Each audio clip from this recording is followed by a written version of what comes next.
Виничката градинка стана енергетски најефикасен објект во регионот. По замената на дрвените прозори и врати, како и на котелот за нафта со пелети, тие работат на поставување на термоизолациона фасада. Се поставува стиропор изолација 8 cm дебелина и допълнително обработка со малтер.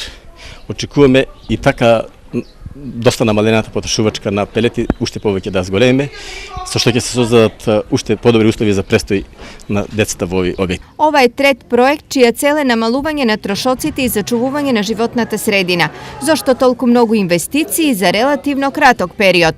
Бројот на заинтересирани деца драстично се зголемува. Деца што сакаат да ја постуват градинката. Ако пред 4 години, односно 2010 година, имавме 220 деца, сега веќе имаме 350 деца и оваа пролет прв пат на одреден број на родители не можевме да им исполниме желбата. Некои што сака да ги сместат во текот на пролетта, април, мај, март, остана за септември. Инаку поставувањето на термоизолационата фасада чини околу 12.500 евра, средства обезбедени од Швајцарската агенција за развој и соработка и буџетот на детската градинка.